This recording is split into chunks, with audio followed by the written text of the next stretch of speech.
¿Qué tal? Muy buenas tardes. Entre todos los temas que ocupan a la mitología y de los que nos venimos ocupando con Diego, hay uno que nos han pedido varias veces y que realmente hoy yo no voy a poder agotar, nadie podría hacerlo, pero del cual quiero dar algunas primeras pistas. Me estoy refiriendo a la tradición de la India. Y alguno me dirá, aquí nos vamos a encontrar con la dificultad entre mito y religión. Sí, por supuesto. Pero fundamentalmente teniendo en cuenta que para la tradición de la India, sobre todo para el hinduismo, que después va a marcar algunos aspectos del budismo, la mitología no encierra de ninguna manera lo que ha pasado a ser en Occidente a partir de cierto proceso racionalista. Es decir, jamás es un cuento para niños. La mitología en la India es la historia de los dioses. Y de allí, obviamente, va a surgir todo lo que tiene que ver con la ritualización y todo lo que tiene que ver con la vida cotidiana. ¿Por qué hago esta aclaración? Porque si ustedes observan la enorme mitología de la India, de la cual ahora les voy a dar algunas pautas, se van a dar cuenta de algo que es fundamental, que es esencial a tener en cuenta, y que es que existen una cantidad de relatos de la creación, existen una cantidad de relatos en relación con héroes determinados, en relación con ciertos aspectos de lo manifestado, que nos podrían llevar a pensar en un conjunto de textos de naturaleza muy disímil, si se me permite el término, pero que para el hinduismo, para la tradición védica sobre todo, tiene un valor clave. Todo lo manifestado es una pequeña parte de lo que no está manifestado. Para tratar de ser un poco más claro, cuando René Guénon fue invitado a dar una charla sobre metafísica, se encontró que el título que le habían puesto era La metafísica oriental. Y la primera aclaración que hace en esa conferencia, que está editada como libro, dice lo siguiente: no existe una metafísica oriental, así como no existe una metafísica occidental. Lo que existe es metafísica. Es decir, podrá haber algunas sutiles diferencias de expresión, pero la metafísica es una. Aquí pasa lo mismo. ¿Por qué tomo el ejemplo de Guénon?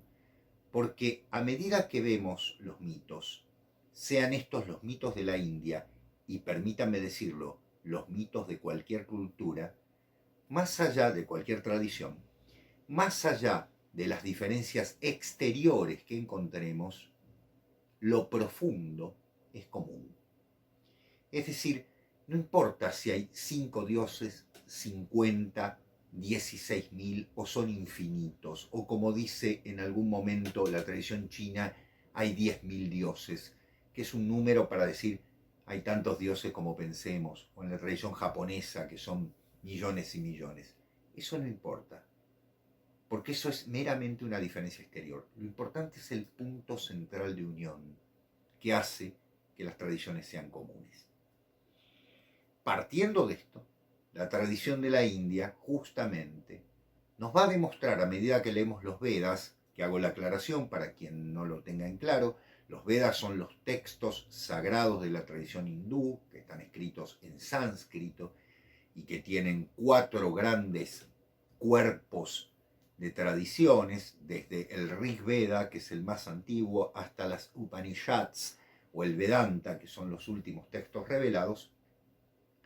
Más allá de las diferencias que encontremos, incluso con su, digamos, todo lo que son los libros de ritualidad y demás, los Vedas, ni más ni menos, van a hablar de distintas maneras, de distintas formas de enfocar el tema, porque en el fondo es inabarcable. ¿Sí? Cuando decimos que una de las maneras más interesantes de nombrar a las divinidades es no nombrándolas o nombrándolas negativamente, como en la tradición negativa de la teología, es una de las maneras tal vez más elegantes de acercarse a algo que es de alguna manera inabarcable. Cuando vemos la India, la tradición hindú, esa enorme capacidad que tiene de volcar en textos infinitos, ¿sí? Porque vamos a decir que las traducciones que recibimos de los Vedas están fragmentadas y que en algunos casos comportan tomos y tomos y tomos de textos, de ritualidad y demás. Esos libros, esos textos, que recién se conocen en el siglo XVIII en Occidente, a raíz de la llegada de del destino colonizador, del sentido colonizador de los ingleses, ¿no? Que toman a la India como una especie de colonia bajo su imperio, y una especie porque es algo particular, habría que hablarlo desde otro punto de vista. Ahí se empiezan a conocer estos textos, que empiezan a ser traducidos desde el sánscrito, fundamentalmente. Ustedes dirán, ¿y cómo podemos empezar con esto? Es decir, ¿dónde voy? ¿Por qué? Porque los textos védicos, si yo empiezo por el Rig Veda, que son los más antiguos, ¿tengo un orden? No. Ojo con esto. Van a entender que el Yagur Veda, la Atharva Veda, el Rig Veda, las Upanishads, ¿sí? Están dialogando constantemente e incluso están superándose entre sí, con lo cual un lector se encontrará con la dificultad de que los textos parecen sobreponerse, como lo hace la mitología por otra parte.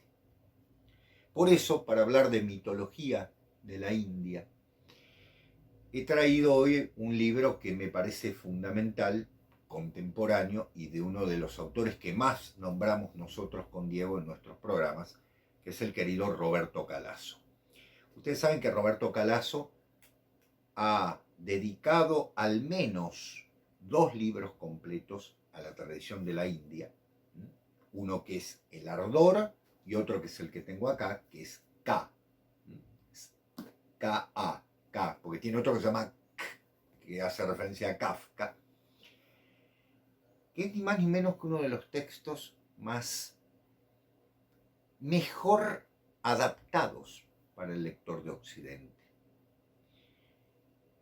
Roberto Calasso ha leído toda la tradición de la India, tiene los textos en versión inglesa y en versión francesa, que son las mejores traducciones, y a partir de allí lo que él ha hecho, al estilo de lo que hizo Robert Graves con los mitos griegos, es adecuarlos al lector occidental y del siglo XXI, para que estos textos, que son enrevesados de por sí complejos, no sean mucho más accesibles. Si uno puede observar todos estos textos, va a descubrir la enorme unidad de lo múltiple de esta tradición. Hoy quiero compartir con ustedes uno de los momentos fundamentales de los textos de la tradición hindú que Roberto Calasso nos acerca, ya que no vamos a hablar de la creación del hombre, del ser humano, ni siquiera vamos a hablar de la creación, digamos así, de una voluntad de un Dios para llevar adelante algo, sino más bien del concepto más puro de la creación de lo universal. Porque va a haber un principio que genere a los dioses. Exacto, un principio que genere a los dioses. Prayapati estaba solo, ni siquiera estaba seguro de si existía o no. Por así decir, en cuanto se toca un punto decisivo, conviene atenuar la afirmación con esta partícula iva, con B corta, que no vincula. ¿Sí? Es decir, puede ser que, fíjense la duda al comienzo. Solo estaba la mente, manas. Pero lo propio de la mente es no saber si existe o no existe.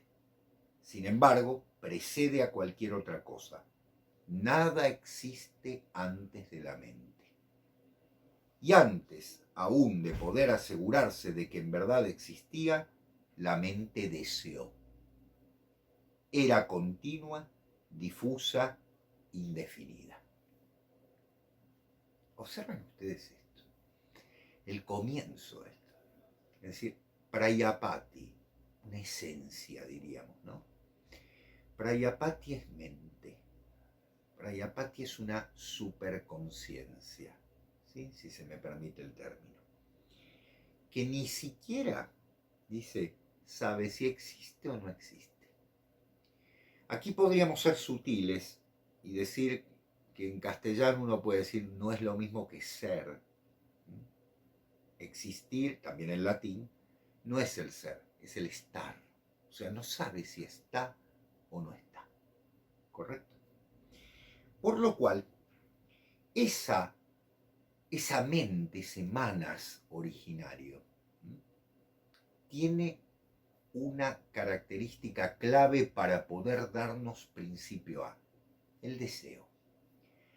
En alguna oportunidad, para definir al ser humano, se nos dice que es un ser racional, que es un bípedo implume, ¿no? Como dirá el mismo Aristóteles. Pero hay una característica que es clave. El ser humano está ligado al deseo.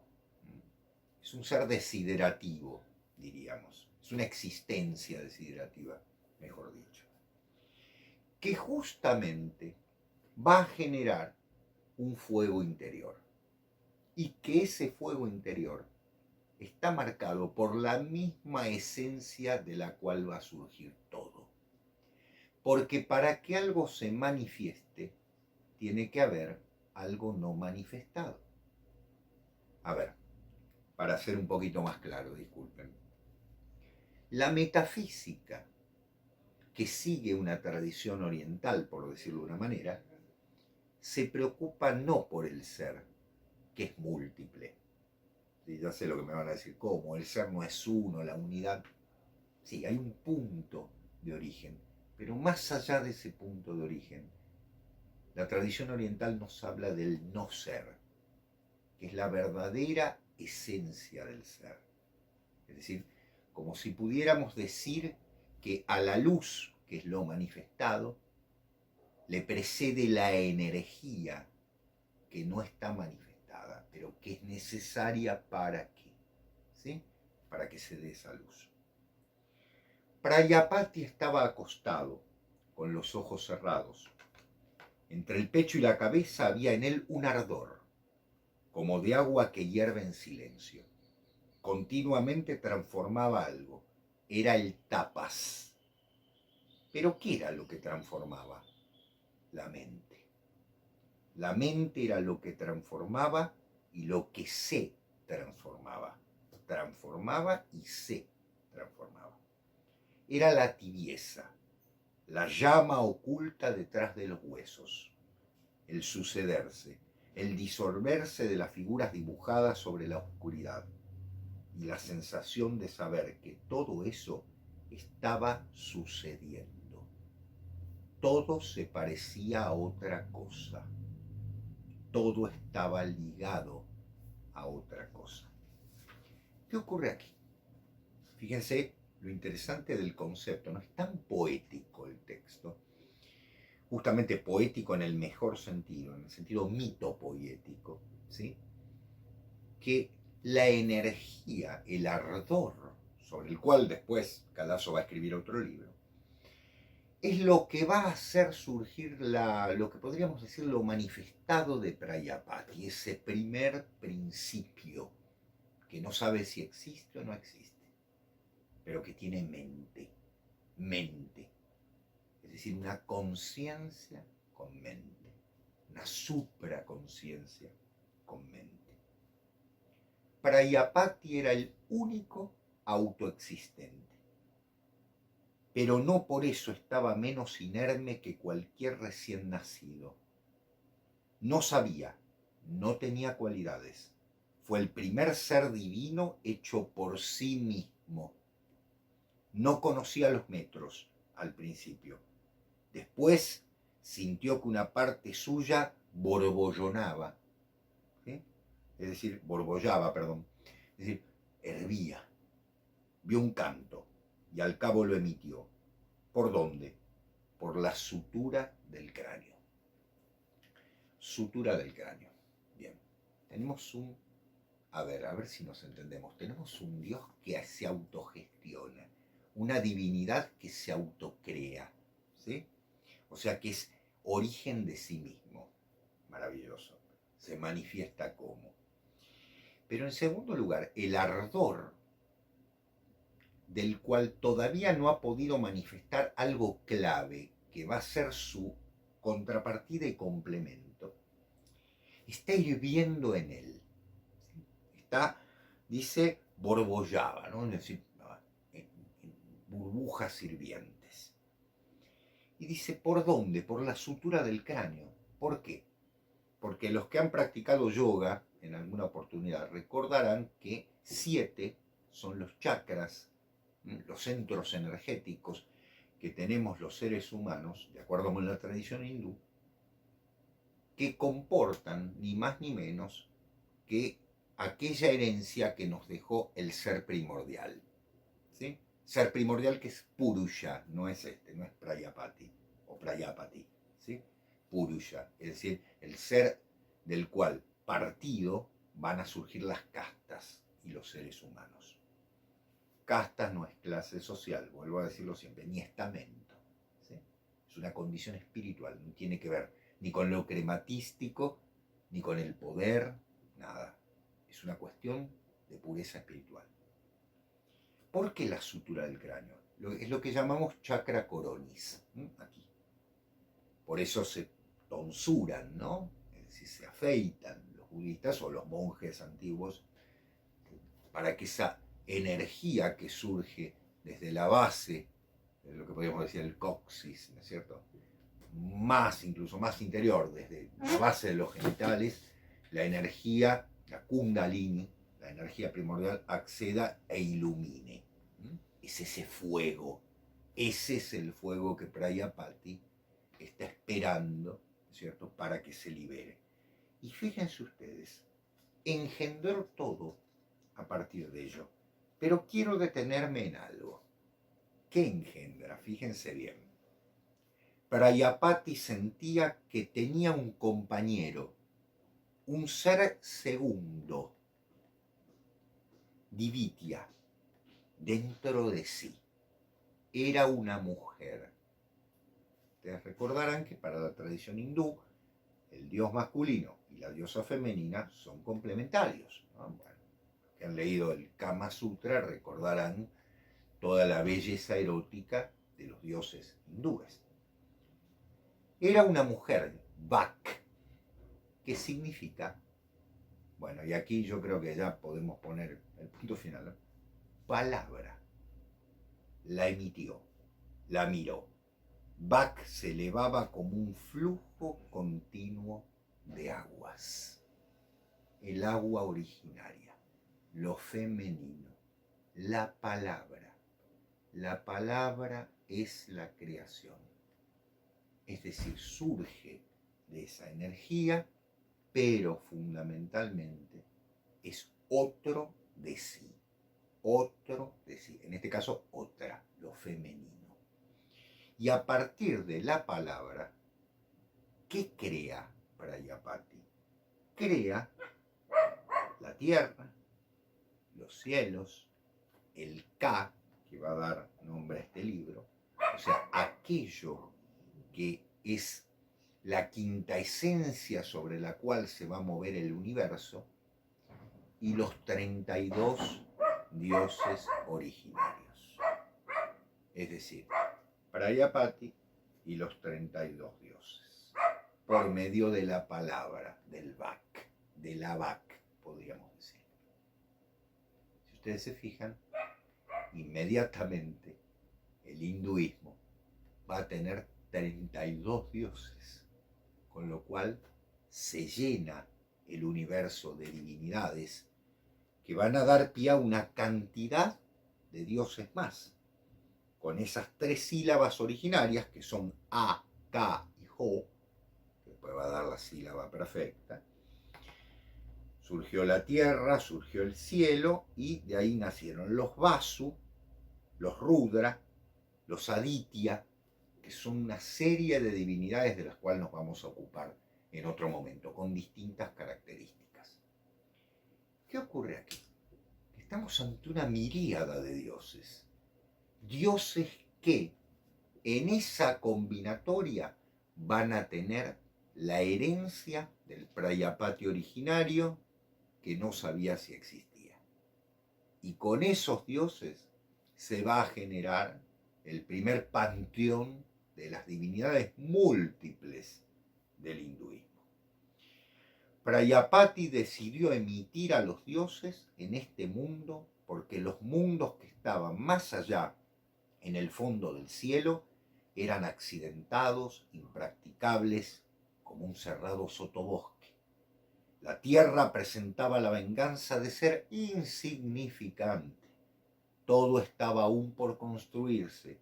Había un espacio y el viento que silbaba en la extensión desierta. Pero tan pronto como aparecían, los dioses se dispersaban. Buscaban el cielo. No se preocuparon por el progenitor. De inmediato le volvieron la espalda. La tierra no era más que una plataforma, un lugar indiferente, una desolada estación de paso. Prayapati quedó otra vez solo, último. Algo lo retenía, algo todavía estaba pendiente. Mrityu, la muerte. Al fin y al cabo, era otra de sus criaturas. La muerte es necesaria que aparezca como divinidad, es necesaria que aparezca dentro de la mitología, porque después van a surgir, obviamente, los seres humanos de la partición de Purusha. En relación con esto, quiero remarcarles justamente qué importancia tiene la tradición del surgimiento de los seres humanos. Mucho tiempo después, ustedes me dirán, ¿cómo tiempo? Claro, estamos hablando de la creación de los dioses. En realidad, uno de los textos védicos dice, de un grano de mostaza surge todo el universo. Fíjense en la teoría del Big Bang, ¿no? Todo regresará a ese grano de mostaza. Bueno, por medio de manifestaciones, ¿no? Que son en realidad los kalpas, esos tiempos absolutamente, ¿cómo decirlos?, inconmensurables para la mentalidad humana. Pero en un momento, Purusha, que puede ser considerado como una especie de ser material que comporta todo el universo, es sacrificado por los dioses. Ustedes saben que el sacrificio es uno de los elementos claves de las tradiciones. Los seres humanos estamos obligados a repetir los sacrificios, que son los sacrificios originarios, para justamente religar nuestra existencia con aquello que es propio de los dioses. Purusha es sacrificado. Después en la tradición griega ustedes me dirán, esto también pasa, ¿no es cierto? A Dionisos lo parten en pedazos y demás. Aquí también. Y de Purusha, de ese ser originario, digamos así, material, van a surgir las castas. Fundamentalmente de la cabeza, y algunos incluso dicen del corazón, va a surgir la casta brahmánica, es decir, la casta sacerdotal. De los brazos, la casta guerrera, los kshatriyas o kshatriyas, depende de la traducción que veamos. Es decir, aquellos que deben gobernar la paz e ir a la guerra cuando la guerra tiene un sentido sagrado. Les recuerdo que la Bhagavad Gita es un cántico al Señor en medio de una guerra, no tan pacifista la cosa. Luego van a venir del estómago, obviamente, la casta propiamente de los comerciantes, los vaishyas, aquellos que producen el alimento de toda la sociedad, ¿no? de las piernas que sostienen todo ese orden, surgirá la casta de los artesanos, aquellos que sostienen la sociedad por su tarea justamente, digamos, manual, por decirlo de una manera, los shudras. Y ya sé lo que están pensando. Hay una casta que no está. Porque no es una casta. Son los descastados, los parias, que son aquellos que surgieron del barro pisado por Purusha, no son de Purusha. O sea, no tienen espíritu para recuperar, sino que están descastados. Esto es durísimo, ¿no? Desde un punto de vista social nos parece terrible, sobre todo para los que tenemos una concepción de perdón o, si se quiere, de redención y demás. Pero para un hindú no tiene que ver ni con la riqueza ni con el poder. Tiene que ver con un signo que lo indica como venido de esa casta.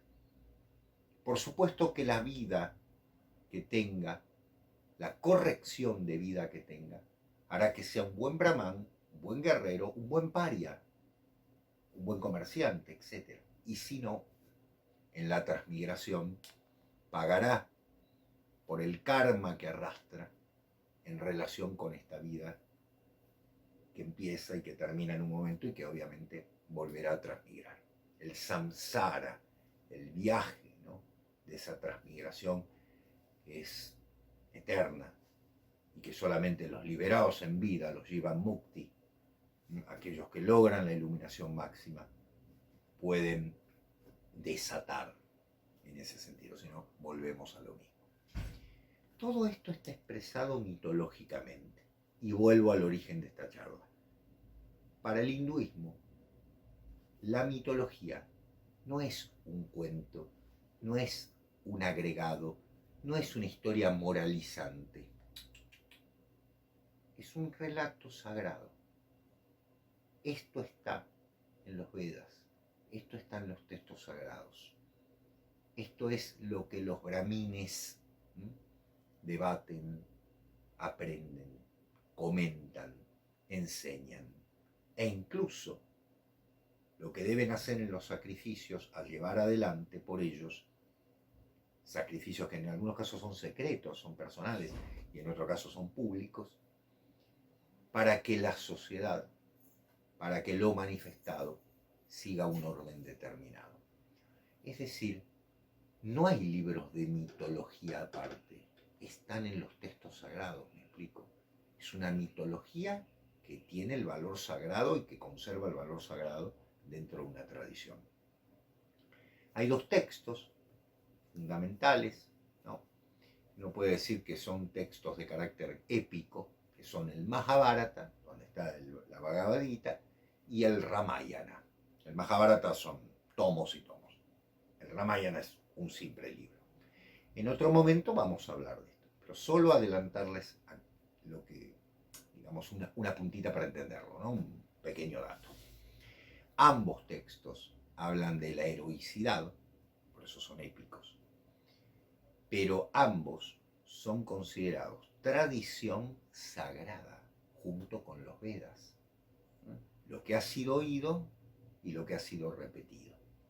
En la tradición de la India es muy importante esto, los textos han sido revelados y lo que hacen los copistas es recibir esa revelación por tradición. Con lo cual, ¿a qué los invito? Mucho mejor de lo que yo pueda hacerlo, a ir a Roberto Calazo. No es necesario ir a buscar textos más complejos o más difíciles de conseguir.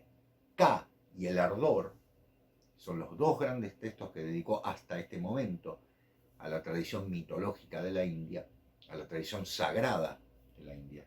Son textos de una belleza impresionante. Creo que bastó los fragmentos que leí para que ustedes se den cuenta del valor poético que tienen estos textos. La mitología de la India puede parecerles inabarcable. Seguramente les va a parecer enorme y se van a perder con los nombres. No importa. Todo tiende a una unidad. Y fuera de la India, todas las mitologías tienden a la unidad. Gracias por la paciencia. Gracias por el apoyo. Esperamos sus comentarios. Adiós y gracias.